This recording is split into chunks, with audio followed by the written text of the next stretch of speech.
What is up, y'all? Welcome back to the Black Experience. How's everyone doing? To all my supporters out there, I want to thank you from the bottom of my heart. We have hit 1,000 subscribers on YouTube now, so I want to thank you guys so much for all the support. If you're a new listener tuning in, welcome to the journey. Today, y'all, as usual, I have a very special guest with me today. In fact, today I have someone who is a PhD candidate for molecular immunology. He is a cyclist, which he likes to do for fun. He's a proud Eritrean, and most importantly, he's blood. He's my cousin. Let's put our hands together and let's bring up Mr. Yonas Mahari. How's it going, man? It's going great. How are you doing, Hermes? I'm good, man. I'm good. I mean, it's been a busy Sunday, but a good Sunday. Yeah, it's a pleasure to be here, man. Yeah, absolutely. This is, I will say, Yonas, I think it's funny how we met on Christmas after a while, and then all of a sudden the podcast talk came in, and then I was like, yeah, man, I'd love to have you on, and then I didn't expect us to just make it happen. Yeah. This is the quickest turnaround I've had. Glad to be the person who was the quickest to come here. Yeah. Yeah. And also, I haven't had too many people that were, family that on the podcast. Like I've had my little sister, but you're kind of the next one in line right now. Yeah, I mean, I've watched some of your shows, so I was like, when you asked me, I was like, yeah, why not? It's great to be here, great to have some conversation, and have a good time. Absolutely, man, absolutely. So, Yonas, man, let's kick it off. If you want to tell us a little bit about your background a little bit. So tell us a little bit where you were born, where you're from, and then a little bit about your childhood and any good memories you've had from then. Yeah, sure. So, I've been to many places as a kid, unfortunately or fortunately, but I was born in Syria, so this is quite surprising to a lot of people. And this is because my family was living in Kuwait before that, and during the Gulf War, they moved to Syria for like a year, and that's when I was born. And when I was like 2 years old, or like 1.5 years old, I moved to Eritrea, and that's where I spent my elementary school, my middle school, and a little bit of high school before moving back to Kuwait and finishing my high school there. So, yeah, I grew up as a child. I grew up in Eritrea, so I have a lot of memories from there and good times. And then high school was in Kuwait, and then basically after that I moved for university to other countries. Yeah. Really cool. When you think back to, I mean, the fact that you were born in Syria, I mean, Syria obviously was a different country at the time then compared to, the sad situation it is now. What was kind of life like there? Even like you were young, obviously, but like tell us a little bit about what you remember from that time. I mean, obviously, I don't remember much from that time. I don't remember anything at all. All the memories is from my brothers and my mom, and they tell you. I mean, Syria was ordinary country. They enjoyed their time there. I personally don't remember much about it. So, but of course, it's a place I was born in. So now when I hear about what's happening, and when I meet people from Syria, like I like to talk to them, and they're always surprised to hear that I was actually born there. Yeah. So they always ask me like, how did you end up there? But it's sad to hear what's happening, but I personally don't have a lot of memories about it. So I moved to Eritrea when I was very young. Yeah. Yeah. Absolutely. And Eritrea, I mean, that's our home, man. Me being born in Asmara, I mean, what are if you have any kind of memories from Asmara and from Eritrea, like what was, because you got a taste of that at least for a good amount. Oh yeah.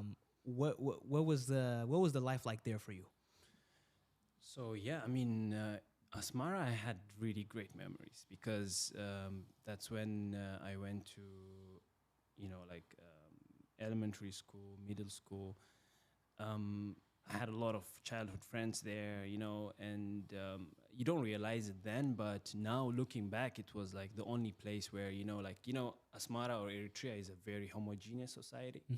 So you don't have a lot of diversity, but everybody's the same. So you don't have that feeling of minority back there, Not at all. So you go out, you connect with everyone, and so that part I miss a lot about Asmara, because back then it was like, yeah, in school you just have fun with everyone because everyone is the same. Like there's no difference. Right.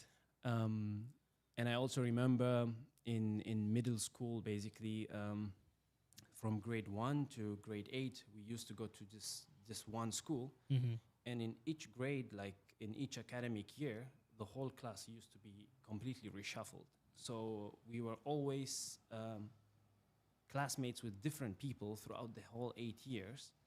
And that kind of created this environment where everybody kind of knows everyone during those 8 years, because you don't have your clique per se, because what is your clique this year might, if you'll be happy if you have one or two of your friends in the same class the next year. Yeah. So this was very, very good memories and good times, because we kind of knew almost everyone, and we were all kind of friends of the same, of some mutual friends. So until this day, I still meet people from those times, and we're still like friends, and we kind of know everyone, and we chat about, like when we meet up, we catch up about everyone, and we know almost everyone in that school. So absolutely, that was one of the fondest memories of studying in Asmara, actually. Yeah. Man, and so, and you left Asmara, how old were you when you left? I was about 15 years old then. Wow. Yeah. So you had pretty much 15 years just about of Asmara life. Yeah. Student life. Student going to life. school, yeah. And everyone, you know, they always, you know, especially when I speak with my parents, they're always emphasizing the social life there and how it differs from anywhere else in the world, really. It's, you know, like you said, you know, everyone is Eritrean. So, yes, of course, there's personality differences, people to people. But overall, you know, you don't have to do too much digging, because there's still similar ways of growing up, you know. Exactly. Everyone is disciplined the same way. Yeah, I mean, you can just connect on a lot of you have a lot of common grounds to connect with people, you know. So of course there's always differences. You don't get along with everyone, that's obvious, but it's, my point is more like just, you know, like connecting, talking to people. It was just everybody speaking the same language, you know, like it's different. It's very different. I remember, and we were talking about this during Christmas, but our grandpa, Baba Hagos, you know, where I get my last name from, we were his two favorites, you know? Oh, yes. You know, we were talking about how he had the kids he didn't like, and he had the kids he did like, and we were thankfully the ones who he liked. What was up with us, man? Like, were we just... Yeah, I guess we were just special, man. I don't know.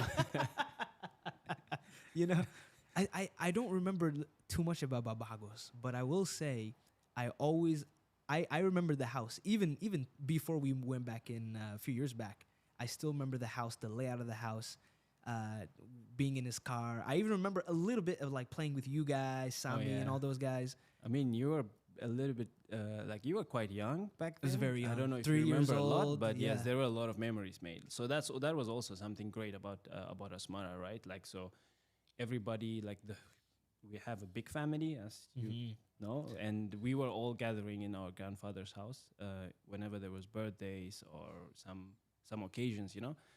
So that's when everybody was getting together and, you know, like spending time. So that was also good times back there. I mean, of course, now everybody has grown up, moved somewhere. So, you know, that same vibe is not probably there, but sure, you know, we had it at some point. It was really, it was really fun. Yeah. And I feel absolutely blessed. As young as I was and as little as I remember, to just even experience that, and even seeing the, you know, your older brother Aman, you know, always, you know, converting those VHS tapes to drives and stuff and sending it, and I'm like, man, thank God, you know, someone was recording, you know. He was the recording man. Shout out to you, Aman. Yes. We have to thank him for that. Yeah. But we need a reunion, man. And this is why, you know, we have that group chat that I made and stuff, but I love like reunions. Anytime we get a chance to do it. Absolutely. Yes. I'm all for that. Yeah, absolutely. Well, Yonas, I want to kind of get into your educational pursuits, because, you know, amidst, you know, you growing up in Asmara, being born in Syria, I mean, like I said in the intro, you're a PhD candidate. You're going for your PhD now, and you're going to finish in a few months. Yeah. I mean, where did the love of education come from? Because, I mean, most people like me, myself, I just completed my bachelor's. And for me, that was already enough. But for you to go to a PhD, to do, you know, molecular immunology, where did that hunger, that love and drive for education come from? That's a very good question because there's no like I wouldn't say that it began at this point at this point of my life or at this stage because it's always evolving, and it really comes like stage by stage, like phases, one phase after the other, and so my major is in biology, and my interest there kind of was it was triggered when I was in high school. So I remember when I was in high school, we used to have like practical days where we just go to the lab and do some experiments, some chemistry, physics, or whatever it was, or biology experiments. And I realized back then that I enjoyed that more than sitting in the classroom. So sitting in the classroom was fun, but actually when you go to the lab and you start doing things, it was absolutely different experience. Hands-on. Yeah, it was hands-on, and time flies by very quick because you're having fun. Yeah. And then if you're interested in like in this kind of kind of investigation kind of environment, it's actually fun. So that's when I realized that I enjoy this. I enjoy being in the lab, and that led me to decide like what I want to go for my bachelor's.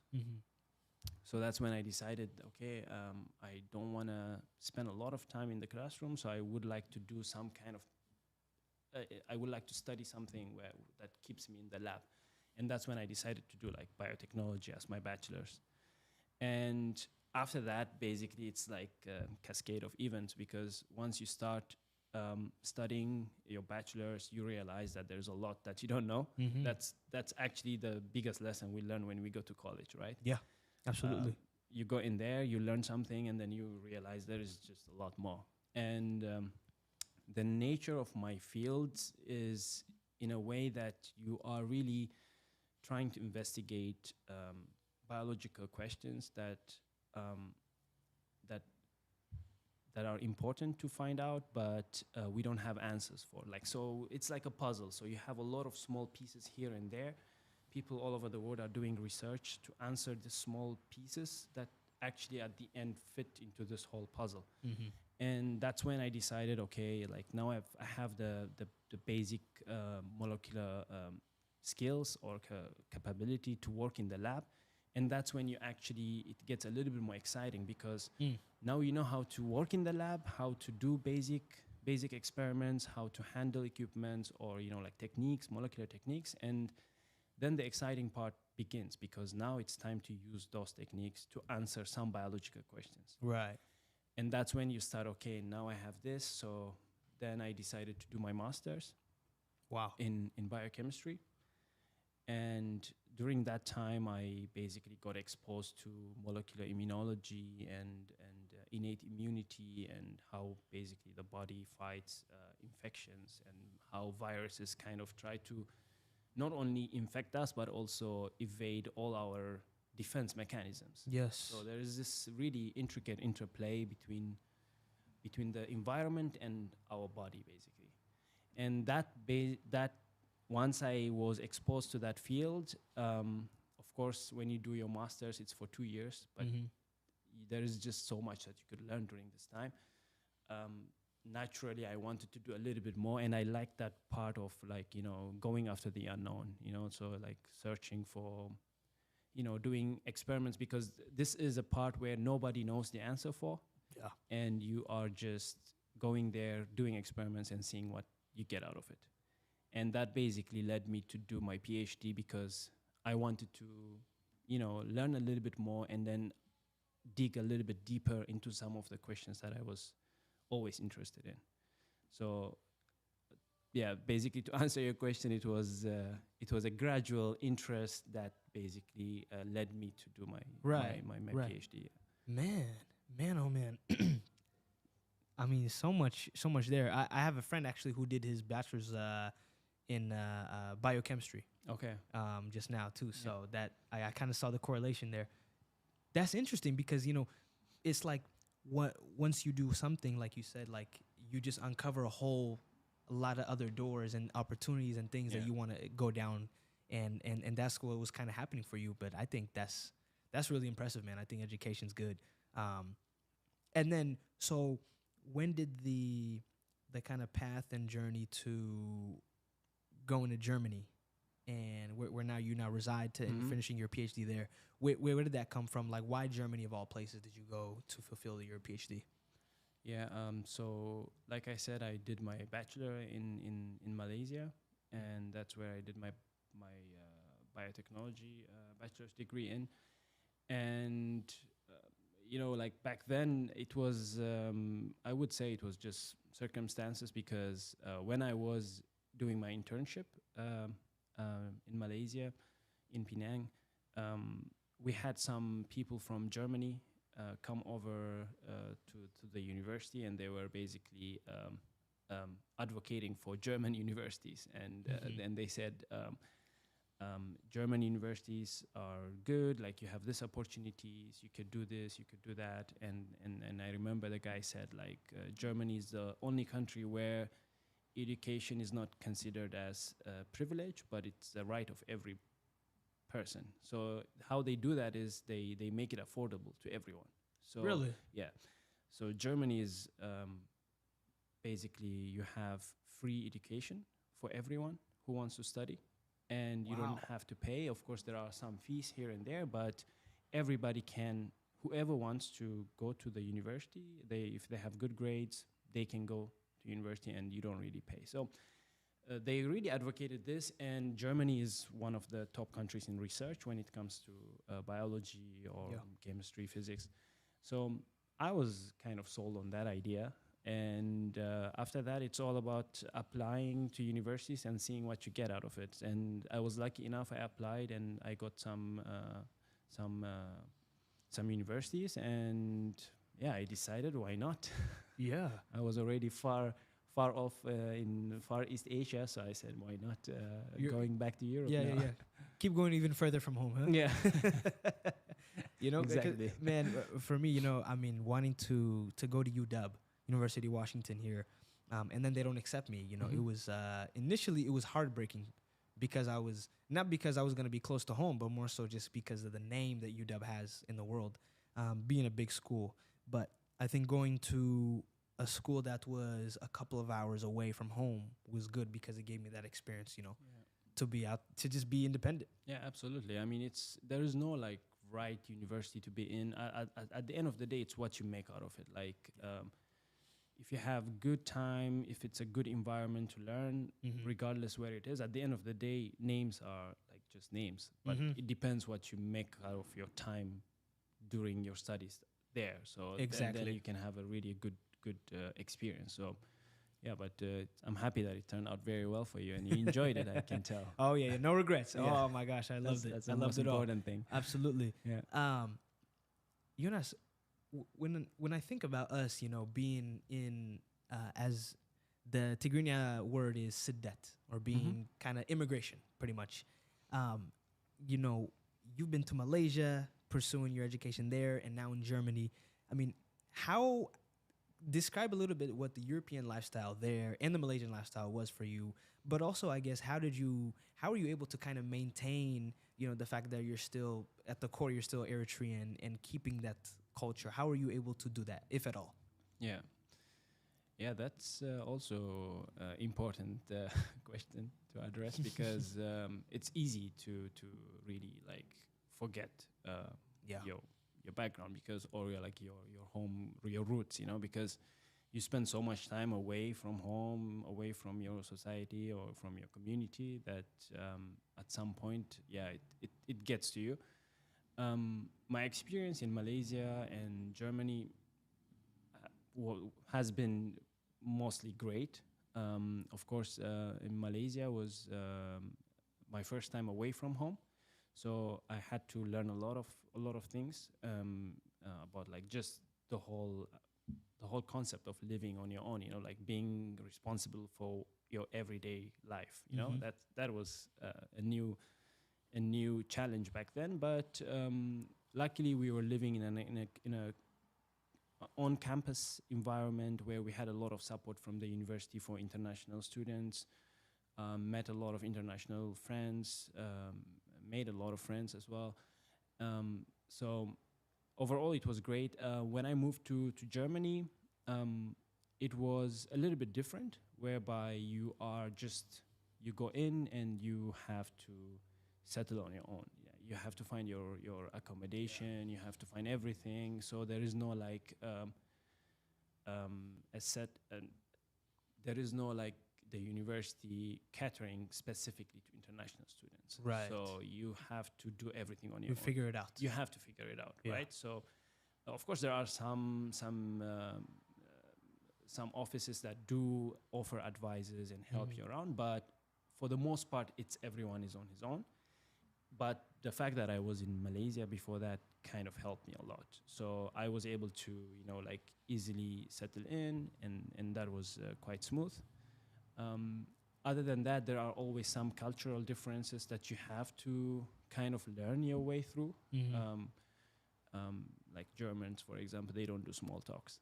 Really? So, yeah, so they don't like, it's not usual to have small talks with strangers. And this can come across as being, like, oh, wow, people don't like me, or like, they don't want to talk to me, And this can, in the first year or first few months when you move in there, it can be a little bit tough, but you learn your way through. And then at the end of the day, it's all about like meeting the right people, friends, and that makes your life a lot more easier. So that was pretty much the experience in Germany. And regarding to how I stay in touch with my roots, the fact that I lived in Eritrea as a kid, that helps a lot, because I speak the language, the language so fluently, and I can understand and I can communicate whenever I meet Eritreans. Of course, when I go back home, you're back to your Eritrean family, so you have no choice. You better speak Tigrinya. You have no choice. You have to speak Tigrinya, and it's just the way it is, Other than that, you can actively try to be in touch with the community, still, if there are, unfortunately for me, like the place of Germany I live, there are not so many, there is not a huge Eritrean community as you have in Seattle, for example. But there are places like Frankfurt or so where you could go to meet a lot of Eritreans. I really enjoy going to Eritrean or Ethiopian restaurants, for example.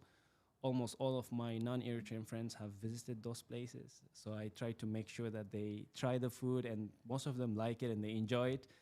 And that's how you kind of, try to keep to your roots, and, like introduce your culture to others, and then at the same time keep an open mind and learn about other people's culture, It's funny that you said that, because just yesterday, actually, I went to a restaurant called, I don't remember the name of it, but it's an Ethiopian Eritrean restaurant, and I went with a friend of mine from high school. Okay. And he's American, and he'd never been to a restaurant like that before, and he was always intrigued to do it. So we went. I showed him how to roll the injera. What to do is it? This is kutfo. This is tibsi. How to roll the injera. How to roll the injera. I said, cut it into like a bite size, and just eat it. That one's spicy. Can you handle that? I was warning him. Did he enjoy it? Oh, he loved it. Oh, yeah. He loved it. Absolutely loved it. But it's honestly the best part, because they're always so curious. Yeah. And the first thing I tell them is like, no spoon, no fork allowed here. And they have to use their hand. And if I see that, I'm walking out, man. But people enjoy it because it's an experience, Yeah. Like, you could take them for the coffee experience or the food. And at the end of the day, the people are also just as intrigued to know about our culture as we are about theirs. So at the end of the day, it's like give and take, and then you make the most out of both worlds, So you speak fully Malaysian and German, or Malaysian? I was mainly speaking English there. I didn't really get to learn the language there. German, I had to learn, and I do speak German as well. Yes. Okay. And what was that process like? First stepping on and having to learn German, was that an easy process? The language, the culture. That's always, speaking the language is really a way to integrate into the society. Usually, it's there is the language barrier is always like the main one standing between two people, and the moment you can speak a little bit of the language, it makes a lot of things easier. For me, luckily, like the field I'm in. It's biology, science, so everything is in English. So the work we do is the official language is in English. We have a lot of international people who don't also speak German. So the process of learning the language was not as demanding as it would have been to another person who has to study in German, for example. So I did it in my part time. I did it when, like I had free time. So, like my work was not dependent on that.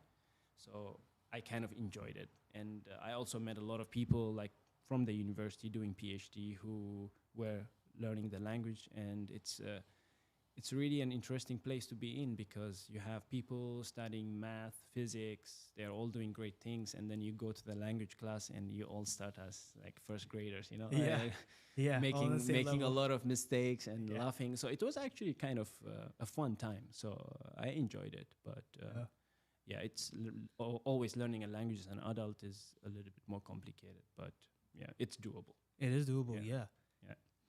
Your love of cycling. Oh, yeah. Where did that come in? I mean, because I every time I watch your story, man, you're always cycling somewhere, taking nice, beautiful pictures in nature. Did that happen in German?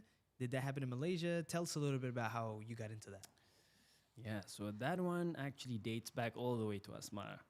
So when I was a kid, actually. So I had a lot of friends who had bikes, and we used to bike a lot around Asmara.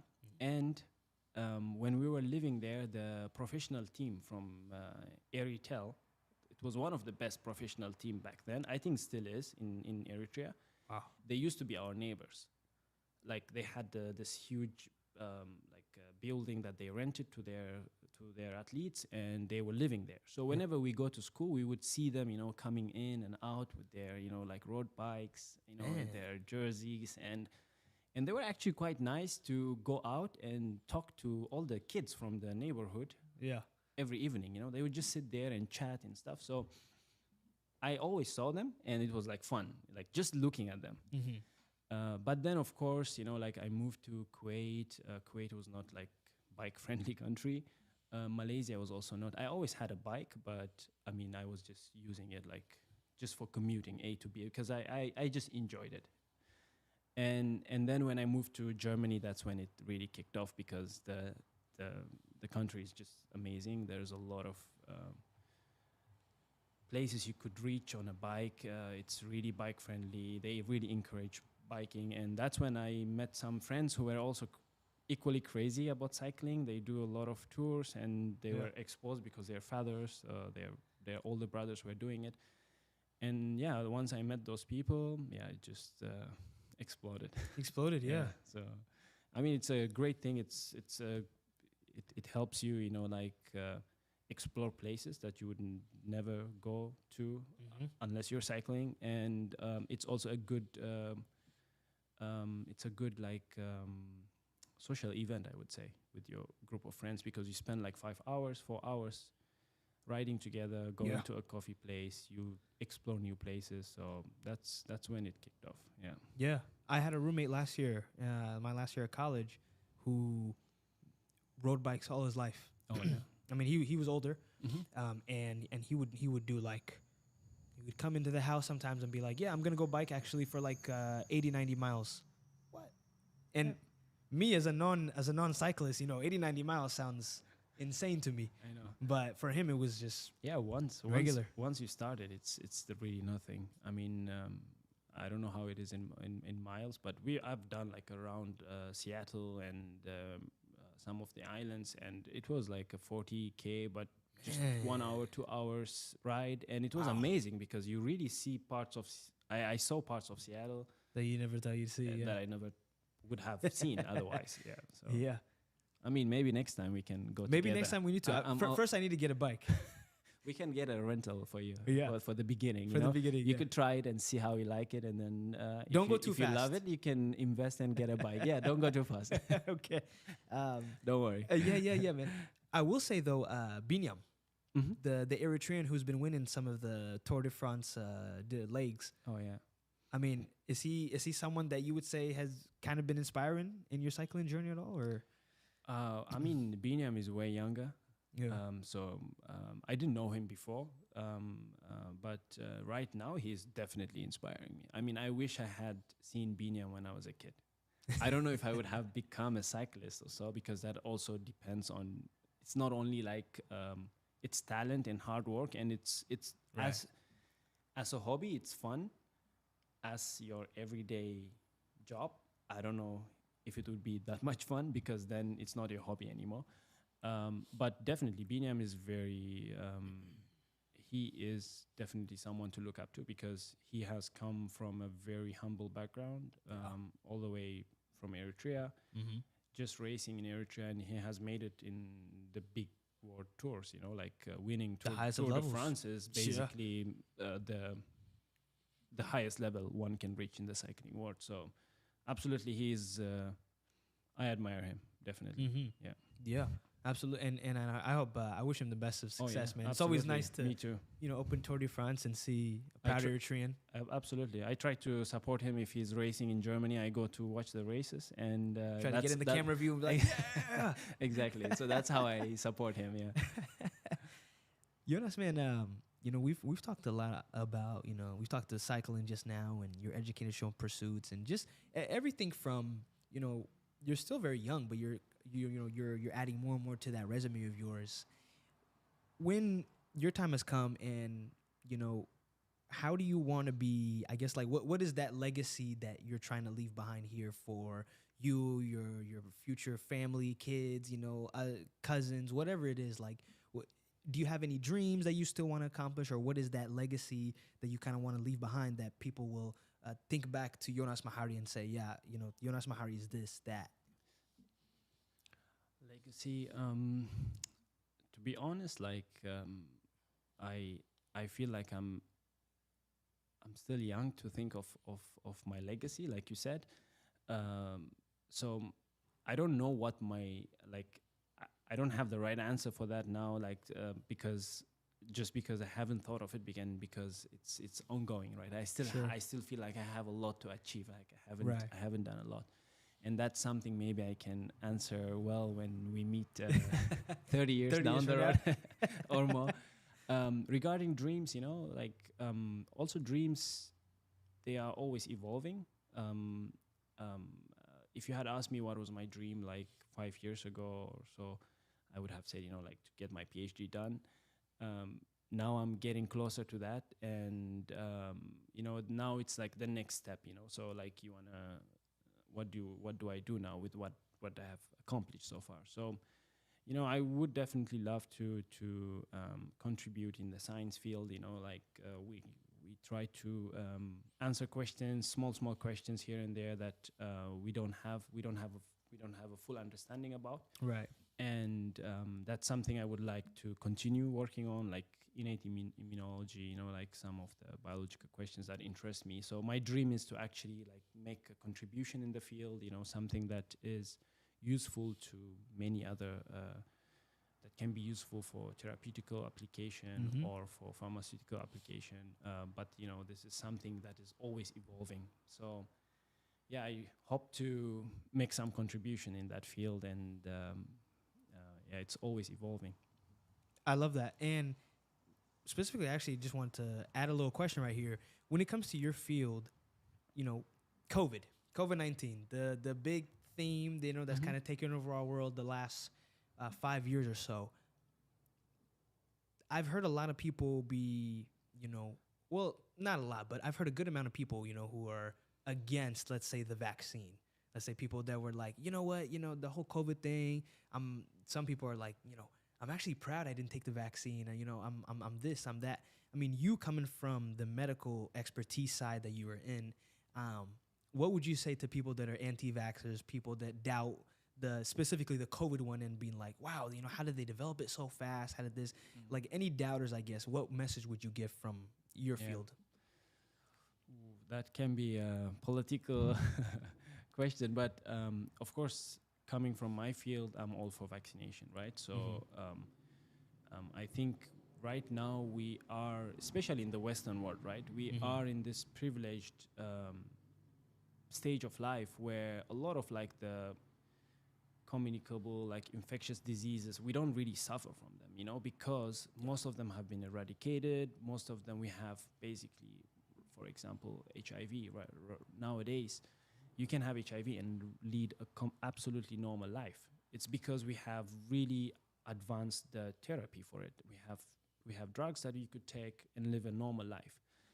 But in a lot of the developing countries, we still suffer from infectious diseases, parasite infections, and kids are dying. So vaccination is very, very important. And we have been able to eradicate a lot of diseases like polio, for example, Yes.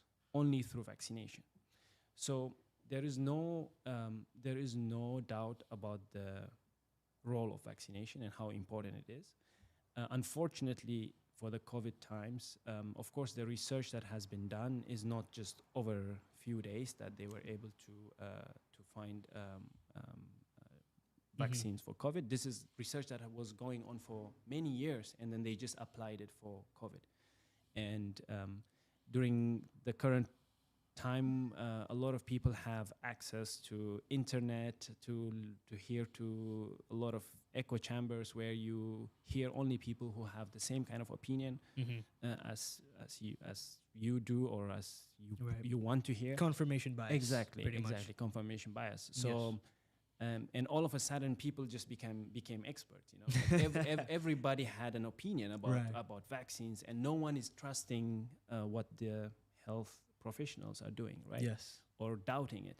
So if you think of it like this was the only time where a lot of people had opinions about a vaccination, whereby regarding polio or so, of course there are always like some side effects and some outliers, but yeah. So this is just, I don't know, the social media, people really connecting, and then like you said, the confirmation bias that made it a little bit worse. But I'm always up for vaccination, so I would actually encourage everyone to go for it. Yeah. To get vaccinated, yeah. And I mean, I was doing my own research too, and it seemed like, you know, the SARS-CoV-2, the family tree that COVID was a part of, you know, apparently there was another one in the early 2000s that happened. I didn't know that at all. So there was MERS. These are like same families of viruses. So I mean, there was a lot of research being done, and the only difference was that just the means of delivering the vaccine, right? So it's at the end of the day, they use mRNA vaccine. This is something up and coming and evolving, but there has been a lot of research done on this for mRNA. Yes, for mRNA vaccines. Gotcha. So, I mean, of course, with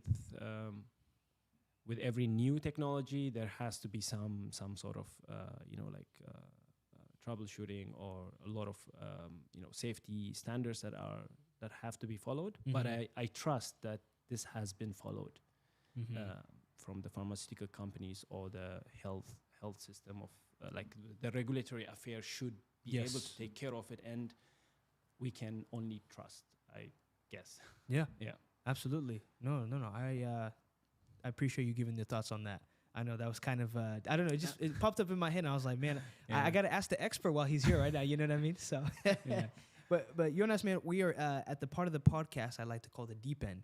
And the deep end, you know, we are here to ask the best question, my favorite question, which is the advice to the younger generation. So, Yonas, man, amidst your PhD candidacy and all your experiences and what you've got going on for yourself, to up and coming, you know, professionals out there and just everyone out there as a younger generation, you know, it could be Eritreans out there that are in Sidet, in immigration, pursuing their education, and just whatever field they're trying to do.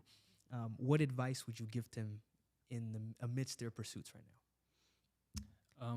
Regarding advices, so the first thing I would say is like don't be afraid to try different things, you know. So a lot of us have, like, especially talking about Eritreans communities, you know, like a lot of us have come from like a kind of a strict upbringing where parents encourage you to study, go to school, do this and do that, but I mean, what I would like to say is that that's not always the only way to success, you know. I think it's fine if you have some passion to follow your passion, if you have some interest to go after them, you know. And yeah, it's absolutely fine to be different and not to do like like sometimes when you are the only one and you don't have role models, or you don't know anyone who has done what you're doing, it can be a little bit difficult because you have to really navigate your way through. And that should be actually encouraged. So I feel like the young people, they should be able to try to identify what they like and what they enjoy the most, and because that would be important later on, and what their interest is on. Yes. Other than that, I would always encourage for people to not only just go for like work or study, but also at the same time, take your time to pick up hobbies, what you enjoy, something that completely takes you away from your everyday stress when you start working or so, right? Because your job is your job, but outside of your job, you should be able to do something for fun as well, like something that completely relaxes you. So, do that. Always try to learn something new. It may be hobbies, so it may be something that interests you, or you could whatever it is, But that's what I can give as an advice at the moment. Yeah. Sure. Yeah. No. And lovely advice, beautiful advice. Yonas, I appreciate you so much, man. This has Thank been a you. great podcast. Before I close, any last comments, anything that you want to share with the audience before we close? All I can say is thank you, Hermes, for having me. It was a pleasure to be here. Yeah. And I look forward to seeing your show progress. Oh, appreciate you, man. Appreciate you. Thank you so much, man. And I hope you guys enjoyed this awesome episode. I appreciate all you guys for tuning into this. Make sure to like it, subscribe, give it that follow on Spotify, and subscribe on YouTube, and give it a comment down below what you guys thought of this episode. And as usual, until next time, y'all, peace.